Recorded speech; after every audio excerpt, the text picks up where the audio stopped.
का दोहन कर रहे थे। एनजीटी की ओर से संज्ञान लेते हुए इनकी कनेक्शन काटे गए हैं।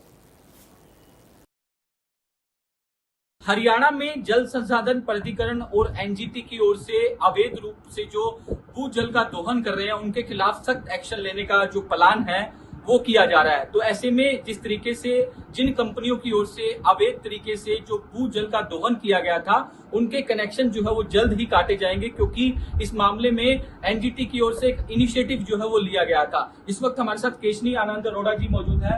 मैम, अवैध तरीके से जो जल दोहन कर रहे हैं उनके खिलाफ सख्त एक्शन जो है वो किया जाएगा। एनजीटी की ओर से ये प्रयास किए जा रहे हैं। जैसा आपको मालूम है कि हरियाणा में पानी की बहुत कमी है और भूजल बहुत ज़्यादा तेज़ी से नीचे जा रहा है।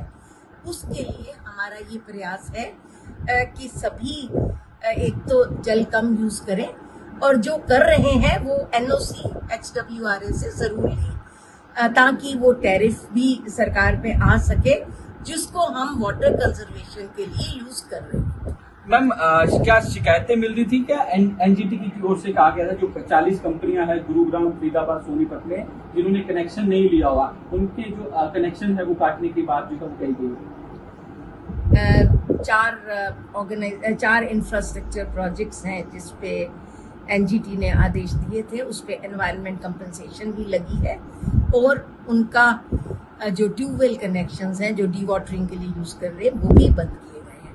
इसी तरह कई और यूनिट्स में भी एनजीटी के आदेश से और अदरवाइज भी बंद करने के आदेश दिए गए हैं। जल बचाने के लिए जल संसाधन प्राधिकरण क्या कुछ विशेष कदम उठा रहा है?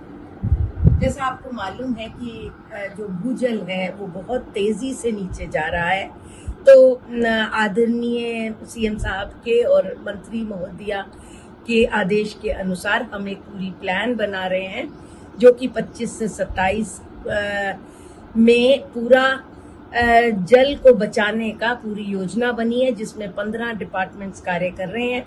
जो पिछला प्लान भी था हमारा 2 साल का, उसमें भी हम लोगों ने अबाउट 85% अचीवमेंट वाटर सेविंग की है।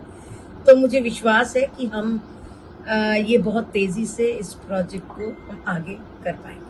तो बिल्कुल हरियाणा जल संसाधन प्राधिकरण की चेयरमैन केशनी आनंद अरोड़ा थी, जिनका साफ तौर पर कहना है कि हरियाणा सरकार जो है वो लगातार जल बचाने का प्रयास कर रही है और जिस तरीके से एनजीटी और जल संसाधन प्राधिकरण की ओर से जो विशेष कदम उठाए गए हैं, जो इनलीगल तरीके से भूजल दोहन कर रहे थे उनके खिलाफ सख्त एक्शन जो है वो लेने का काम किया जाएगा। वीडियो जर्नलिस्ट जतिन के साथ साहिल रुखाया, इंडिया न्यूज, पंचकुला।